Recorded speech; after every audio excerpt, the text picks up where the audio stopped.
I think that the organization to improve needs chaos, and chaos to improve needs organization.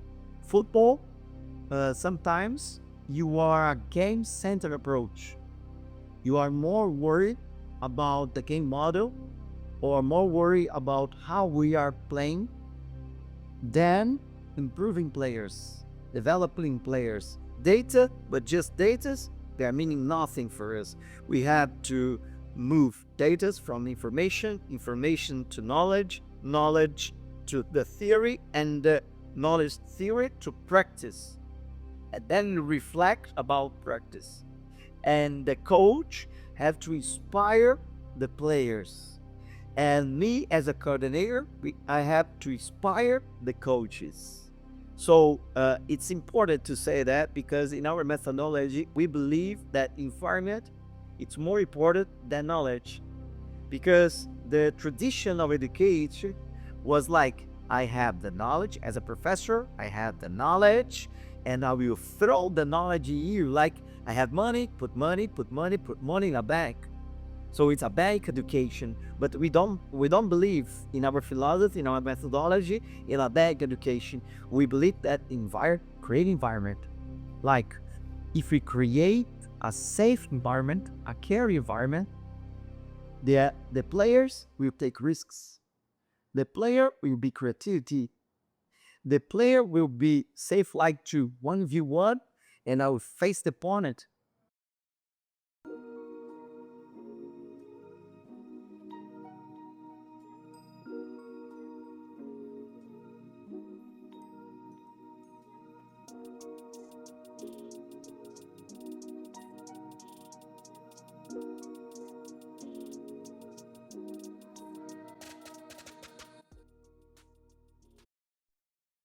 Hello, coaches. Welcome back to another Modern Soccer Coach podcast. Big one this week. I recently had the privilege of going to Brazil, sitting down with some of the top minds in Rio's top clubs, Fluminense, Botafogo, Vasco, and Flamengo. Those interviews are coming up. Today is the first one. I was fortunate to sit down with Gabriel Bussinger, technical coordinator at Vasco da Gama. What a club. What a guy. You're going to love this interview. Everything from the methodology to the curriculums to the vision and the inspiration they have for coaches and players at Vasco da Gama. You're going to absolutely love it. Please make sure you like. Please make sure you subscribe. And a massive shout out for the Brazil trip to TetraBrazil. They looked after me for a few days. They took me to all these places. They put me in the best hotel. They put up with my conversation every night for dinner. What did these guys not do? Unbelievable, unbelievable. Please check out TetraBrazil. TetraBrazil Soccer offer a unique opportunity to elevate your club's program by bringing professional coaches directly from Brazil to work with your players and your staff. Also, TetraBrazil is an industry-leading operator of exclusive custom-created soccer tours similar to the one I just took to Brazil over the last 25 years. More about TetraBrazil at the halfway point. If you're a coach who's looking to take a trip, if you're a coach who's looking to bring a team somewhere, if you're looking just at getting out and getting inspiration in this world of football, check out TetraBrazil. They are absolutely phenomenal, great people, and wow, are they connected to some unbelievable minds in Brazilian football. The first one coming up, Gabriel Bussinger. Here we go. Enjoy. Gabriel, Hello. thank you so much for joining me today on the Modern Soccer Coach podcast. Vasco is a phenomenal place. Thank you. I appreciate to be here with you and sharing some of our methodology and sharing all this experience that it's in our day by day. So it'd be a pleasure to be here and sharing about Vasco. Brilliant, brilliant. First of all, start off with a nice, easy one. Seeing the history, the culture, the strength of the community, all these values. How would you describe a Vasco player that you would like to develop from when they enter the club? Vasco, it's a technical player, and he's a brave player. He plays not just for a game, but he's playing because his family, his life, support the family, to win the favela's life. So Vasco's player have to be um, playing with soul. If you see a Vasco's, we calls Meninos da Colina. It's Colina. It's a favela that we have next to Vasco. And when you see like Ryan, it's a right winger that Vasco has. He has 18 years old, and he plays at the first team since he was 15 years old. So Ryan was born at Barreira. Barreira is the colina, it's the favela next to Vasco. And just to the people knows more about Vasco, Vasco is the club of the north area. The north area of Rio de Janeiro is the poor area. The other three clubs, Flamengo, Botafogo, and Fluminense, came from the south area. So Vasco is just the north area. So Vasco is a club for the people, the working class people. And so these people, when they go to the stadium to watch a Vasco's player, that it's a homemade Vasco's player, they had to see a brave player, but also technical player. But they want to see a player, brave player, fighting. If you are a working class people, for you, it's not allowed to be like, oh, I don't want to play. I would just pass the ball. No, they have to see and they have to feel from the pitch this player not just playing for winning a match, but playing to support their families, to win the favela's life, to win the match, and to represent the working class people doing, working, and meaning their own lives. So we have to develop, improve, and help create an environment to improve this kind of player here at Vasco. This is our goal. We talked a lot during the practice at the environment about the support around the player, athlete-centered approach. Can you talk a little bit about the goal and objective behind that? Yeah, sure. What's happened is football, sometimes you are a game-centered approach. You are more worried about the game model or more worried about how we are playing than improving players, developing players, youth development. So this is our philosophy. This is our vision. If you are a game-centered model, you are more worried to put the players in a model, but you are more worried about the model. And now, here at Vasco, we are more worried about the kid, about the player, to improve and develop this player. So we use the game model to improve the player. And we use all the staff, psychologists, doctors, physiologists, physical coach, keeper coach, assistant coach, all the stuff. The center is the athlete. So this athlete-centered approach is everything at Vasco methodology. It's because of the player. I will give some examples. We are creating a department that they usually call this department performance analysis. We cross this perform and we put development. So this developing analysis or improving analysis for us make more sense than call performance analysis, because we are not just worried about the performance, because if we don't control the performance, sometimes the performance or the results we don't control because we depend on the referee, we depend on the wind, we depend on a lot of things. But we control the improving. We control to help develop. So athlete center approach is to develop all the stuff to be learning center, to be an athlete center approach day by day. So another practice example, we usually play at Saturdays. Sunday they get off, but Monday we have a meeting. So our technical coordinators, they had meeting with the staff with each category. In this meeting, uh, here at Vasco used to be game central approach. So they were discussing about attacking, defending, transitions, stop balls, set pieces, whatever. We said, we cross, and then we check athlete by athlete. So on Monday it was like that. Come on, guys, like psychologist, physical coach, assistant coach, keeper coach. Let's talk about John, pretending that we have a player, John, from under 6 to under 20s. So 13 categories. Categories. So 13 categories.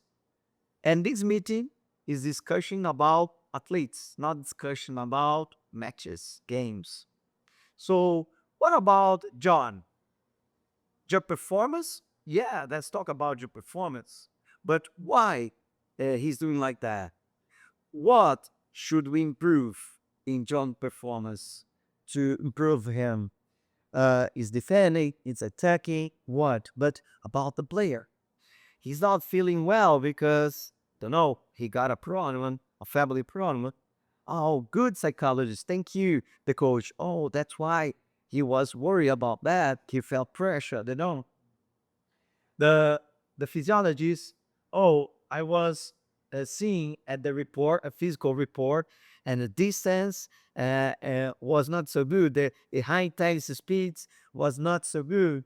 So as a technical director, I could ask, uh, uh, physical coach, how can I improve that? So we create this department, improve department, not performance department, not performance analysis department. It's a improving or developing analysis department to check all the data. We contract a data guy that help us to understand the data, because data, but just data, they are meaning nothing for us. We had to move data from information to knowledge to the theory, and the knowledge theory to practice, and then reflect about practice. So the data had to become information, become knowledge, become practice, and that we check out the data. And the data will help us to check they are improving or don't.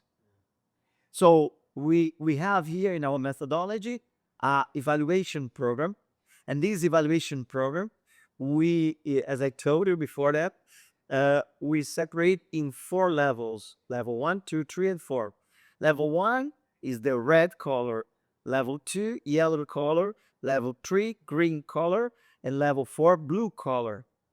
Why just 4? Because you don't have minimal. You have to choose 2 or 3.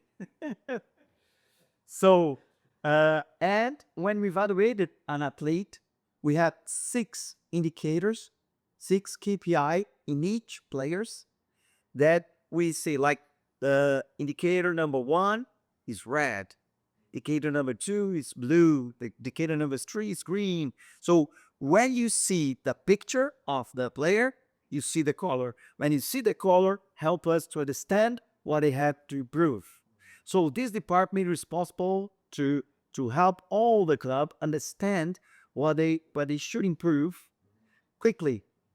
And we are trying to create a web, an app or software to help us just click on athlete, and when athlete appear, you can see all the colors around him.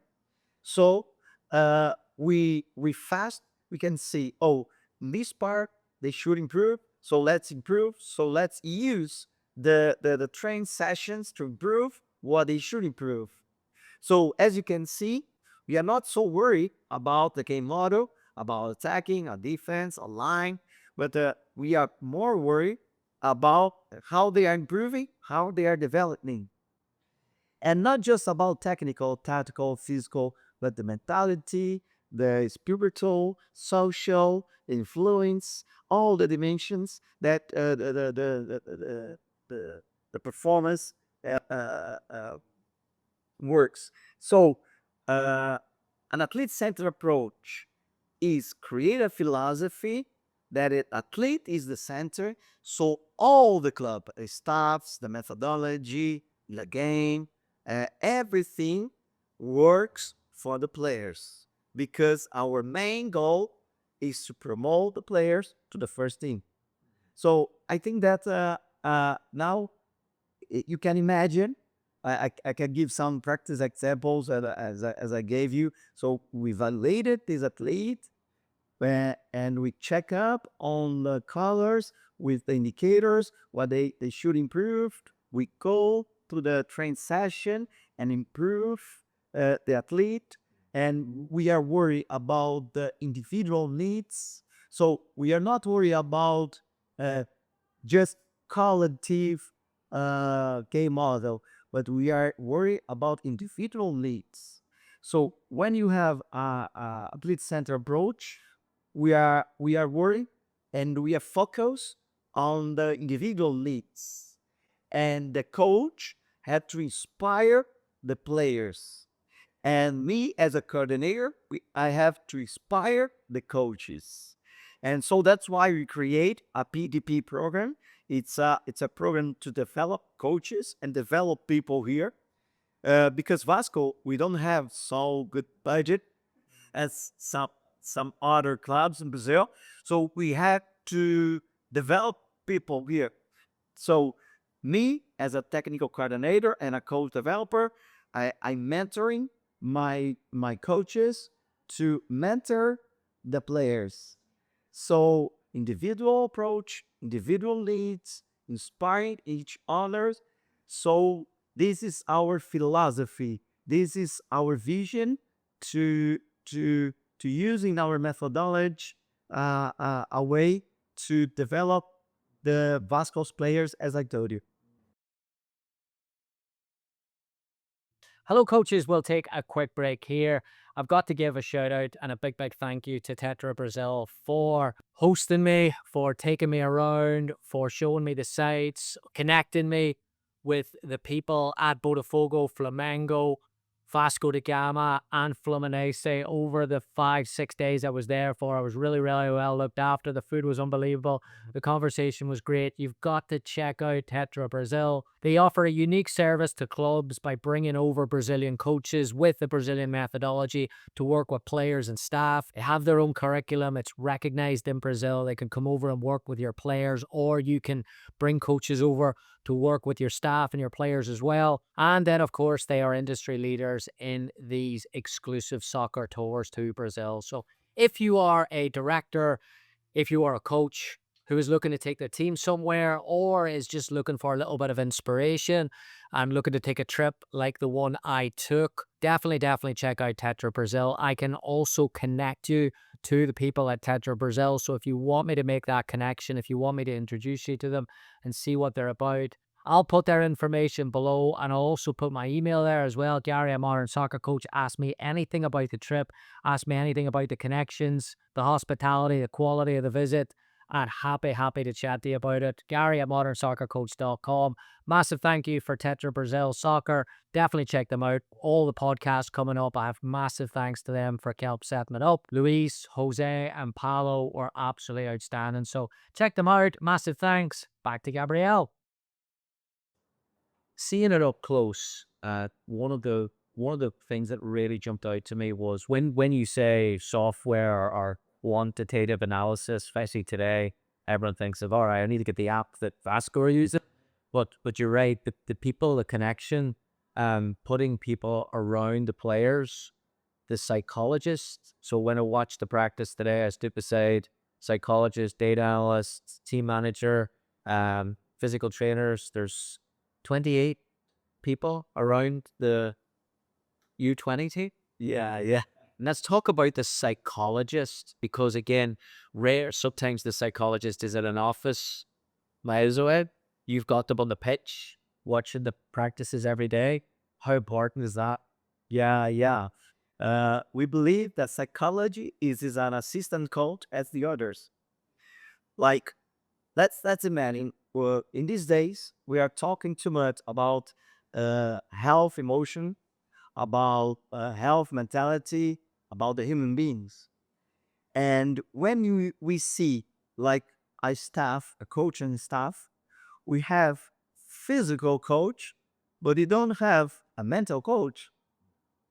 So if the mentality it's so important as physical, or maybe some more important than physical, why we don't have a mental coach in the staff?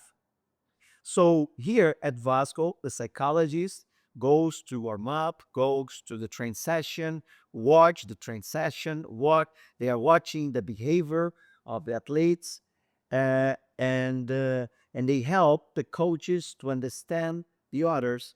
Yesterday, you can see in a picture the our psychologists in our staff, because here now in September we are promoting the mentality health, uh, to combine the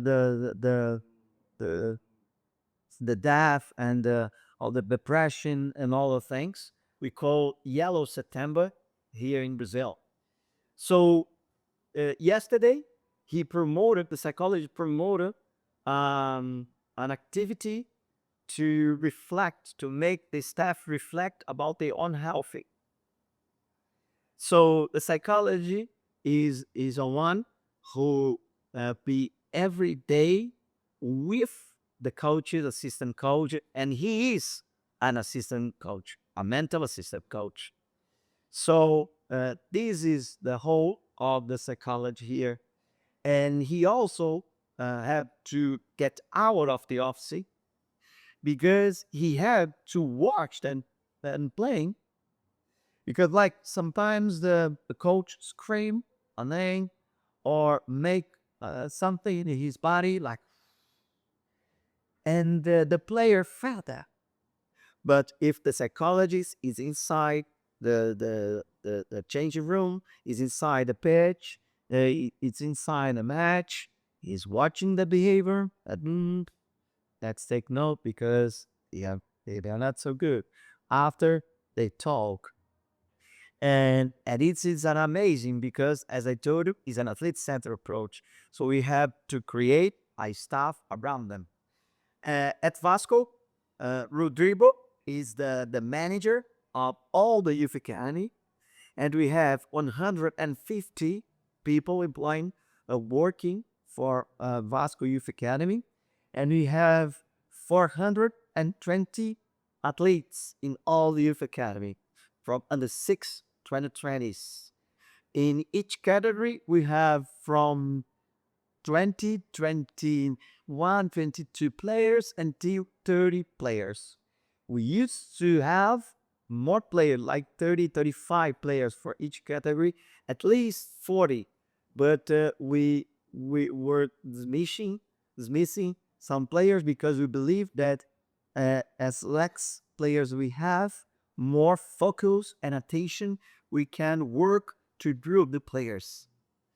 And also we believe that if you have more than 22, 23 players in each category, you cannot let all the players play in weekend. So if the player won't play in the next weekend, how are we going to improve him?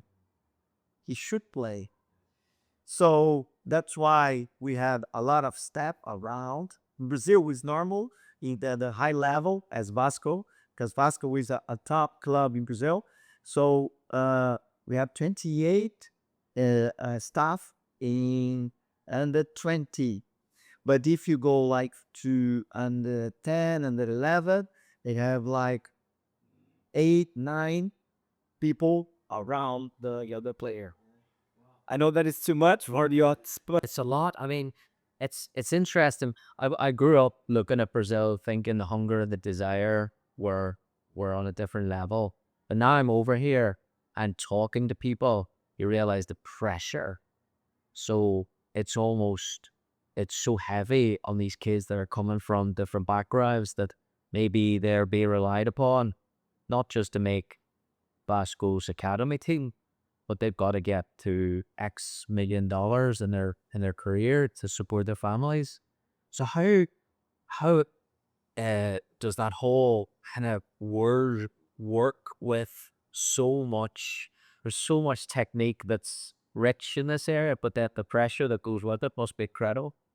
yeah, I think that a Brazilian player, uh, 70-80% of the Brazilian players came from the unstructured families, came from favelas, communities, uh, and they are hungry to change the social lives of the family because they find, like, sometimes being a musician, sometimes being an artist, sometimes being a player, because a third world country as Brazil, we don't have so good education structure and family as well structure. So sports become a pathway to change their lives. And football in Brazil, it's so much popular. It's the first sport, and they just have A plane. They don't have B plane. So when a kid with 9 years old came from the northeast, the north of Brazil, and goes to Rio de Janeiro to play at Vasco, to play in another club in Brazil, big club in Brazil, they think, I will go there, mother, father, take care, uh, uh, take it easy.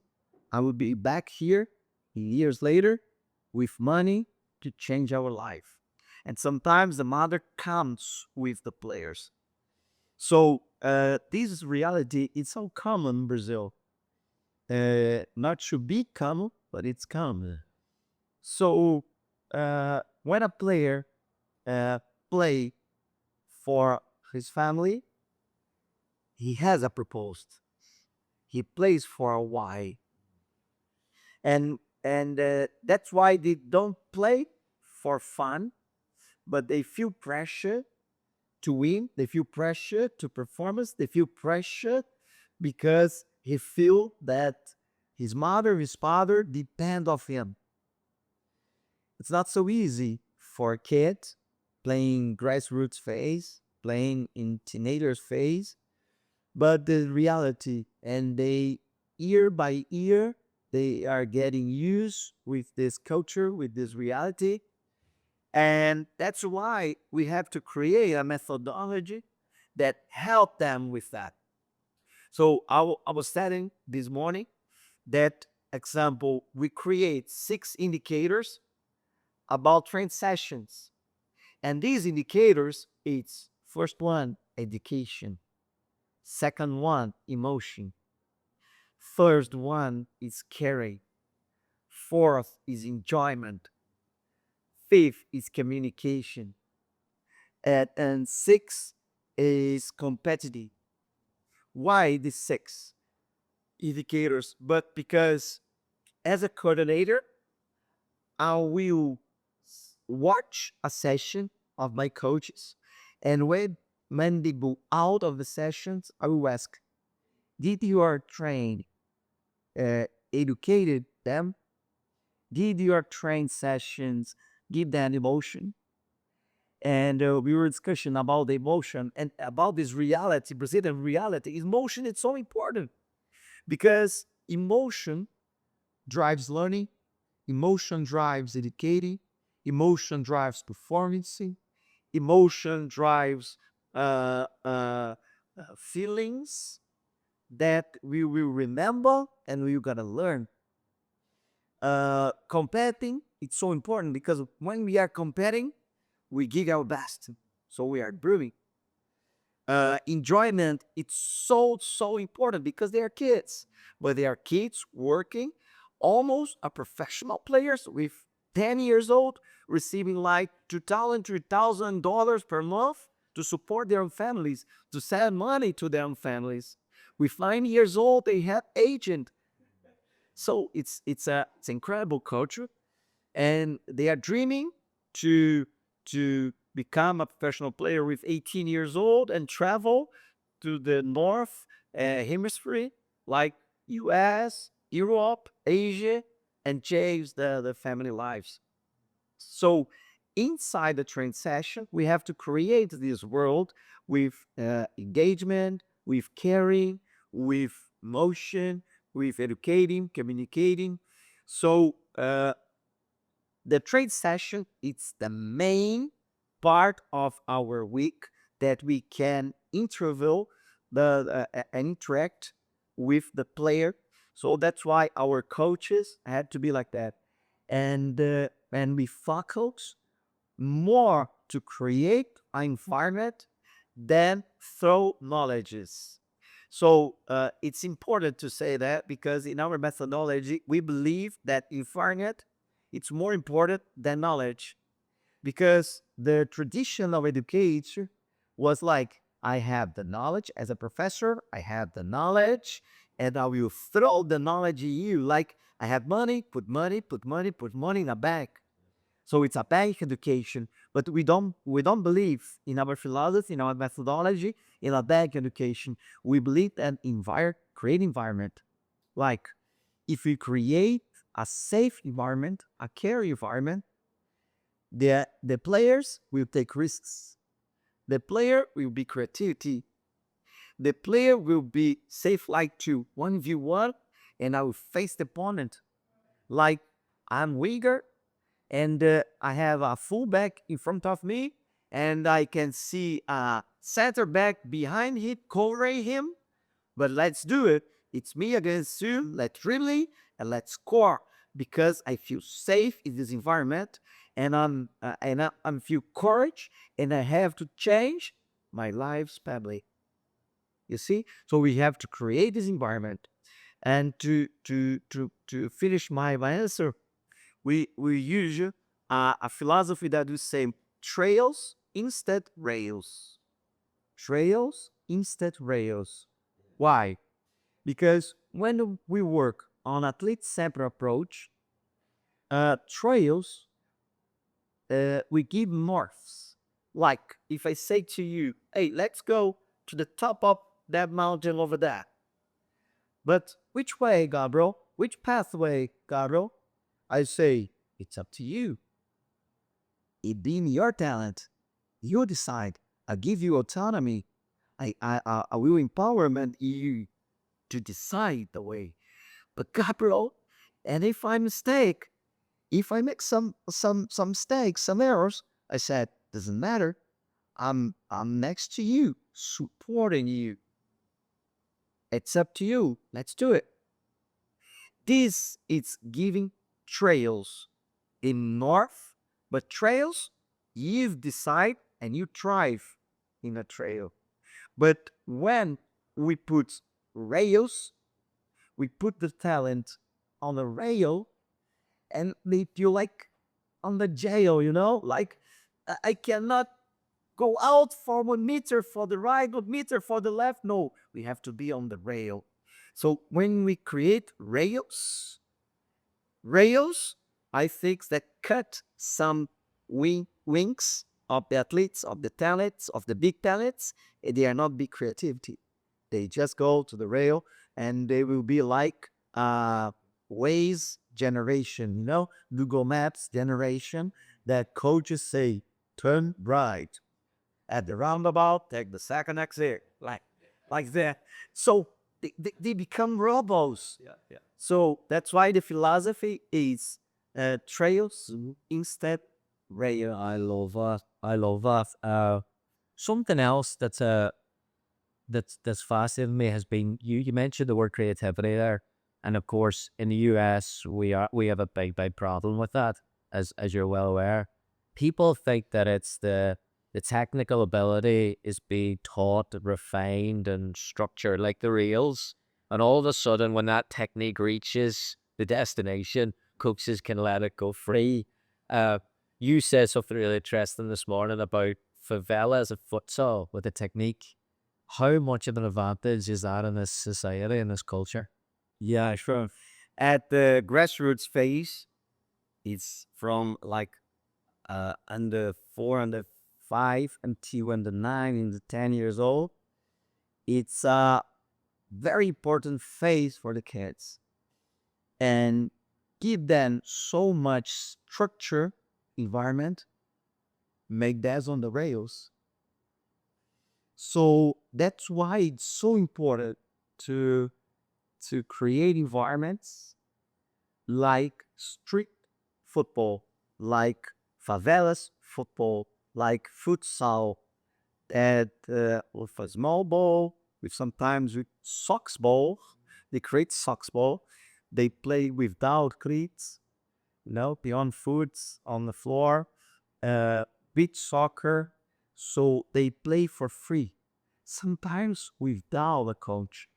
So it's a informal learning, unmediated learning. So in the grassroots, I'm not saying that we have just throw the ball and the coach be away. No, I have to.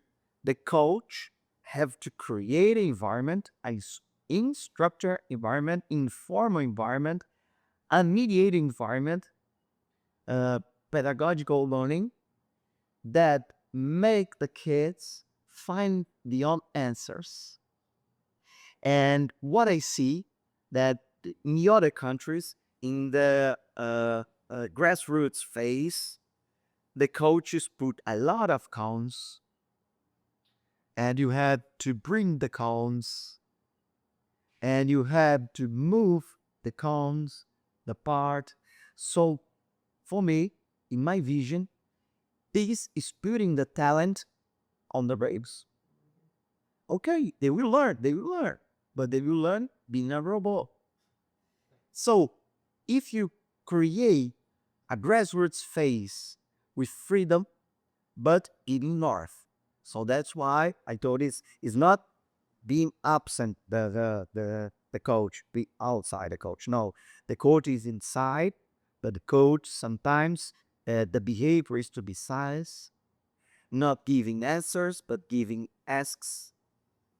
Sometimes the player they don't have to watch the parents on the sideline or watch the coach at the sideline.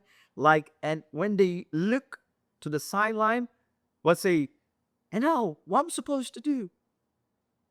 What the parents and also the coaches they have to do with these ages? It's up to you. Go and do it.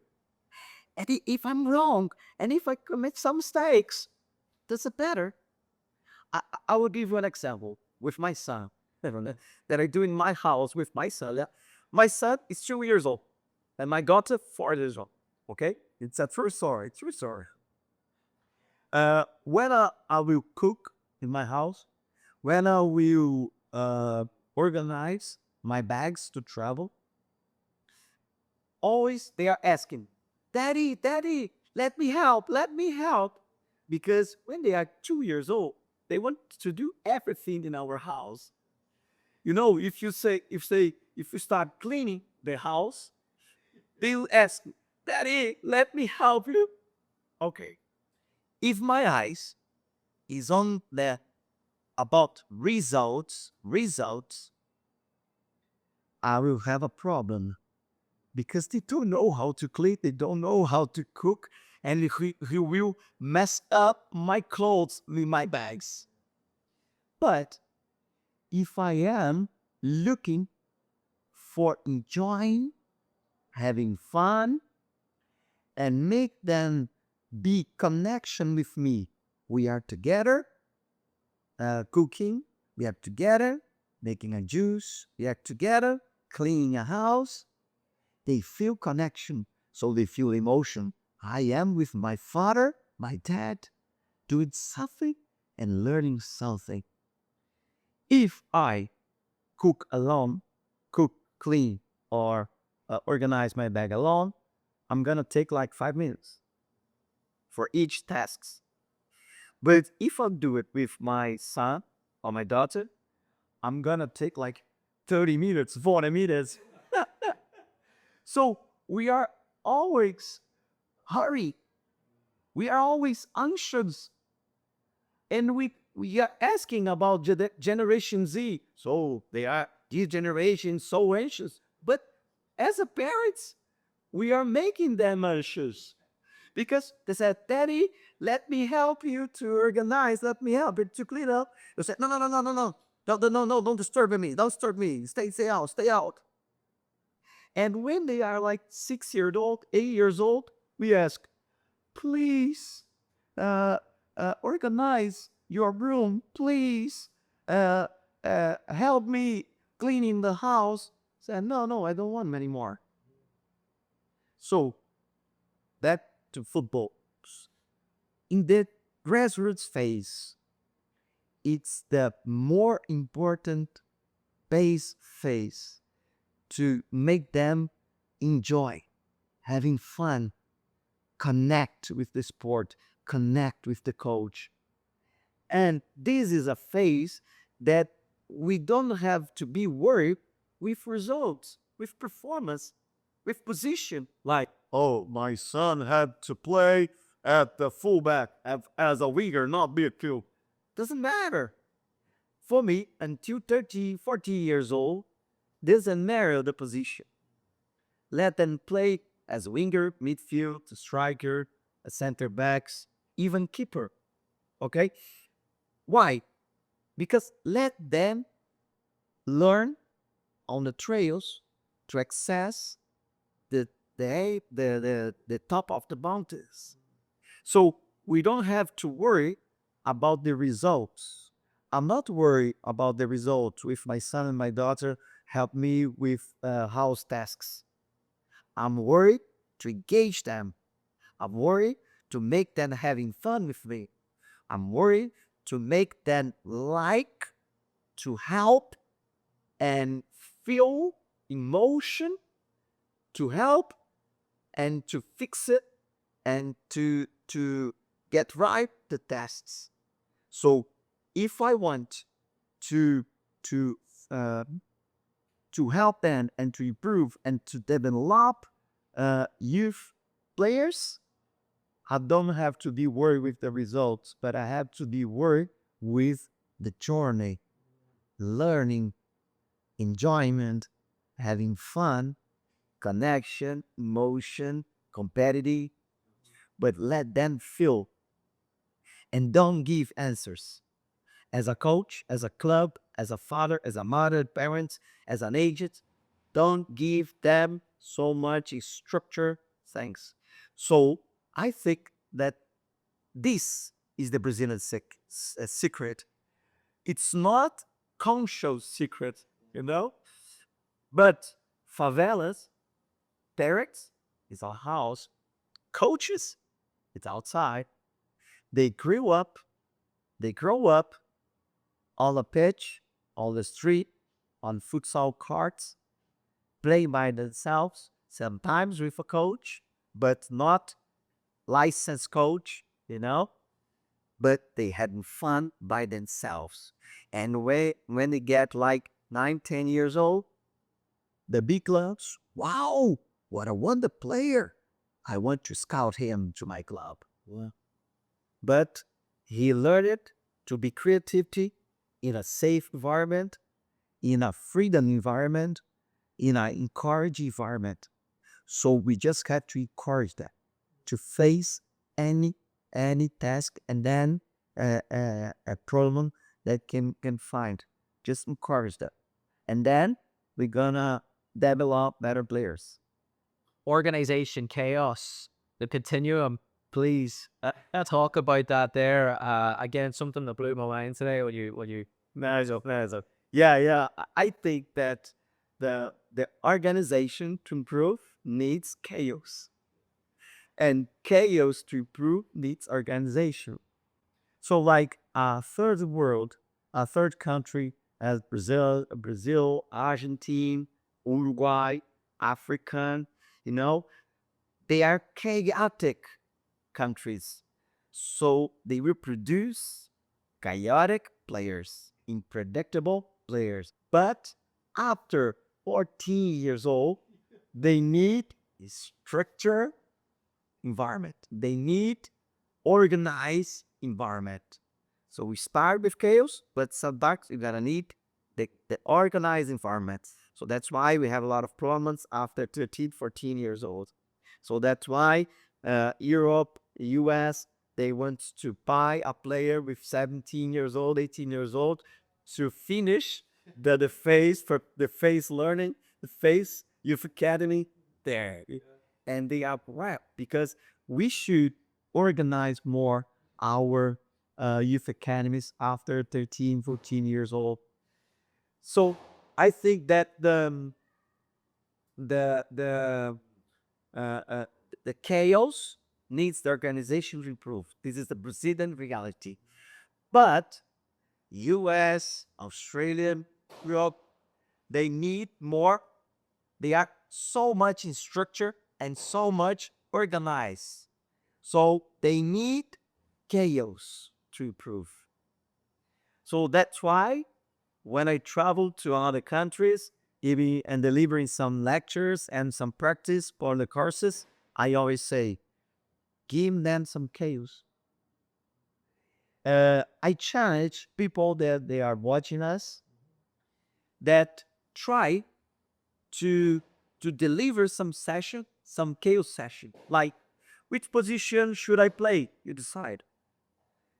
Like 5v5. Five players gonna play. You say, it's up to you. You decide the position that you're gonna play. Me? Yeah. You decide by yourselves. Just as a team, talk with each other, and you decide it. Give them some autonomy. When we give them chaos, they will be more confident to face the tasks by themselves. It's not easy the beginning. The beginning is not easy because I can think that people that so much used with structure things, time, organize, and a lot of rails. If you see it now, put this work out of the jail, it's gonna hurt. But with this phase, like the teenagers, they will feel more autonomy. The beginning, they will feel lost. But keep doing, keep encouraging, and tell them, hey, I'm trying a new pedagogical style, and I will let you decide.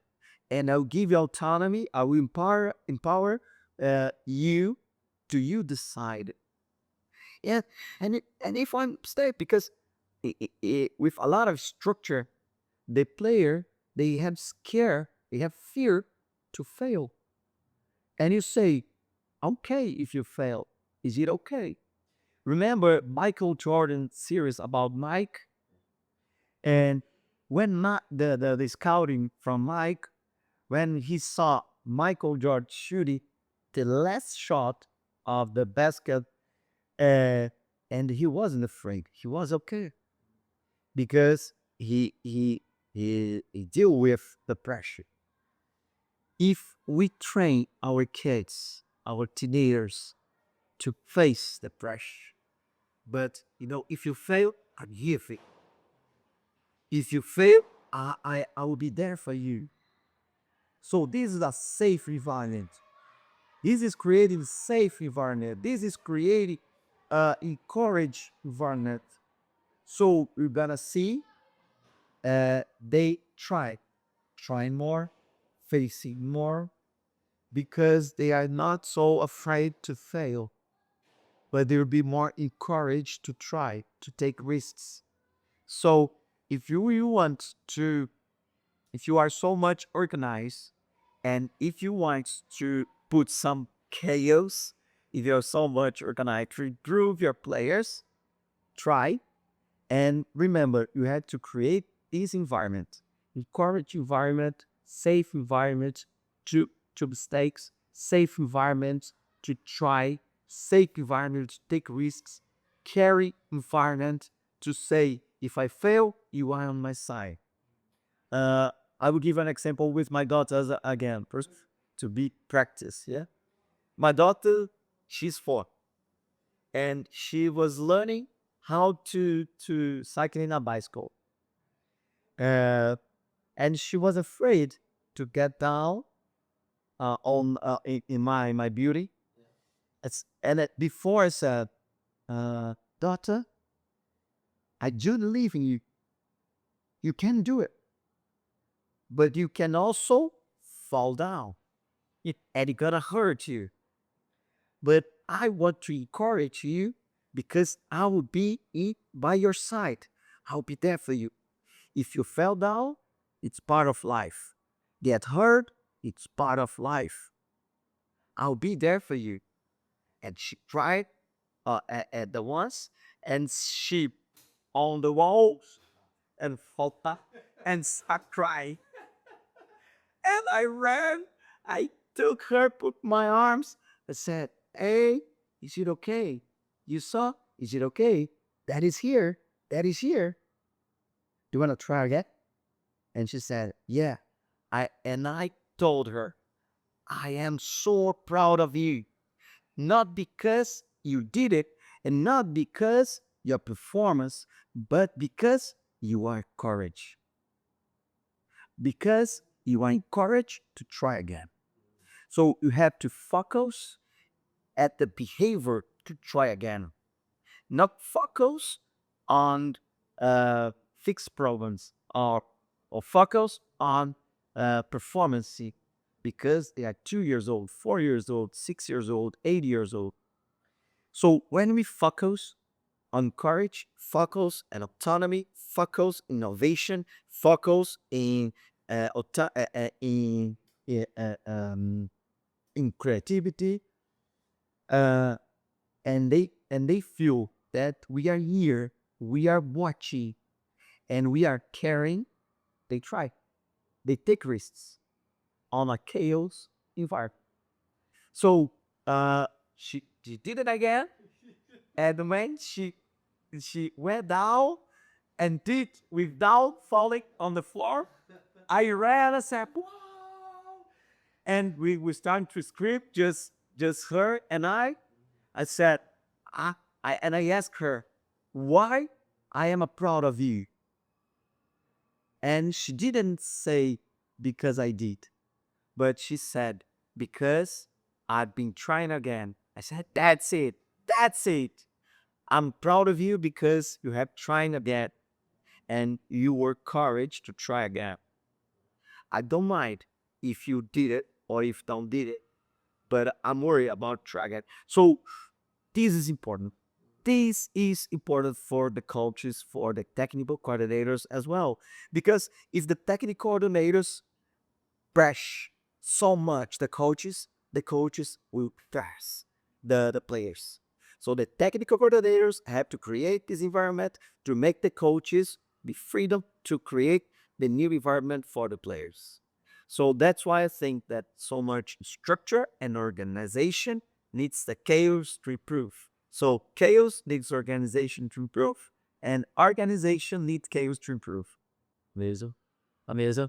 And that would that go back that last question to like to the work you do in coach education, to learning to develop as a coach, you then have to be brave enough or courage enough to let sometimes the trail instead of again at the rails had walk out there. Yeah. So that's part of a coach courage as well. Is that something that you push and challenge coaches to do?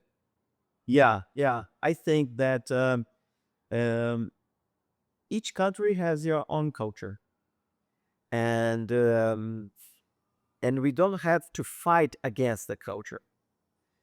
Peter Drucker has one phrase that says that uh, the that let's translate in English. Um, The culture eats strategy for breakfast. That's it. Yeah. The culture eats strategy for breakfast. That's it.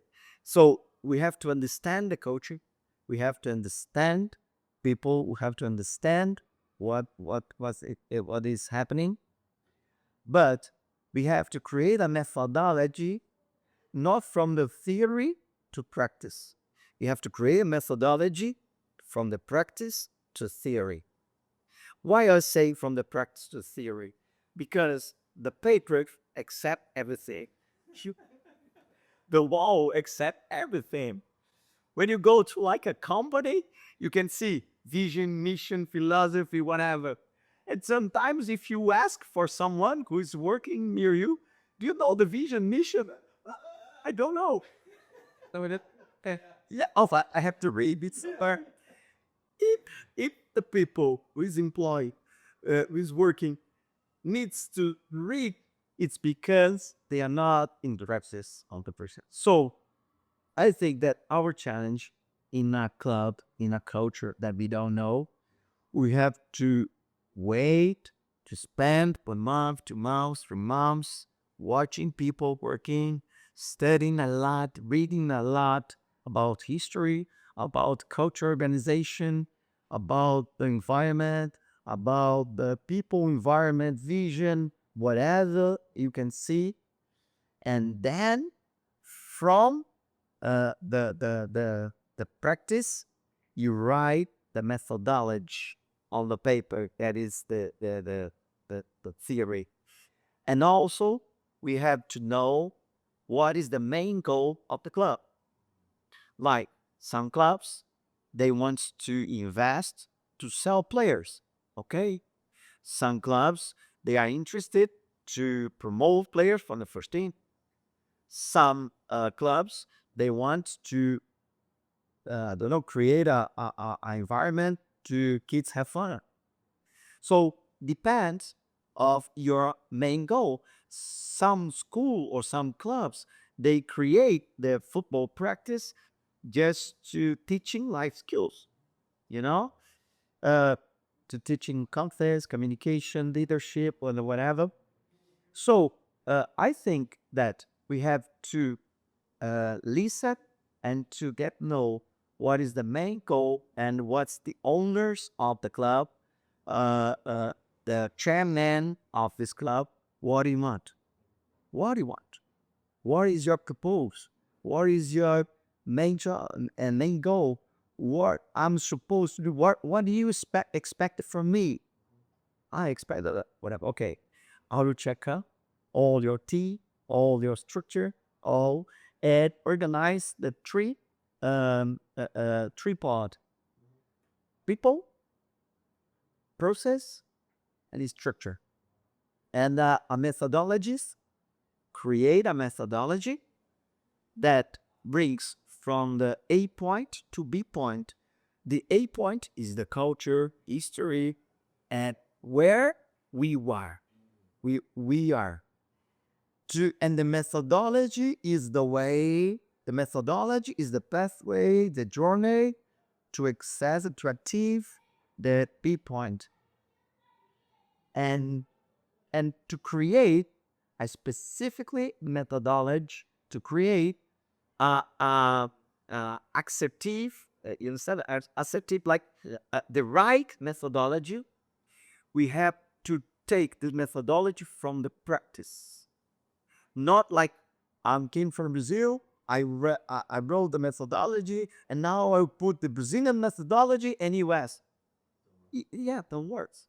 So I have to understand where we are, understand the culture, the history, whatever. I have to understand the B point, where we gonna achieve, and now I see we have to do it this way. This is the methodology, and this is for me is the theory coming from the practice, and to be the right and to fix it, the issues, to fix it, the gaps, to fix it, all the holes that we have in our day by day in our routine.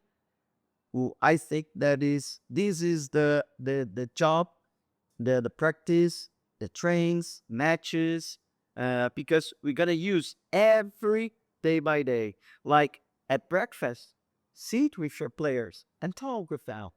Make them put out the mobile phones from the tables, and make the players talk with each other. Uh, on the journey to the pitch, talk. I'll give an example. When I was at Denmark in 2014, 15, I was working in Denmark, and I was studying and discovering a lot of Danish culture, and was 2 kilometers from my house, was a college house, to the pitch, and I had a car to go. And I always said to my assistant coach, "Oh, go you on the car and take the material with you. I will walking with the players." And I was asking about how is to be a Danish teenager, you know, and knowing more about the culture, discovering things, learning Danish. So I think that this is being a coach. The coach is not the man inside the office. The coach is the man around the players. And coaching is more about make them freedom and make them prepare for lives, not just in football, but our football. And being a coach, as I told you, they don't care how much you know until they know how much you care. So they have to feel you as a coach with them. And then the practice came to the book as a philosophy, vision, mission, purpose, whatever. And then you'll be at the exactly point to improve and develop a youth again. Wow. Gabriel, what a way to finish it. Thank you so much. I appreciate it. Amazing. Now, I'd love to do it again someday. Yeah. I said you're in the US, Yeah. so do it another We'll be or up. two. Yeah. Too. Thank you. Thank you.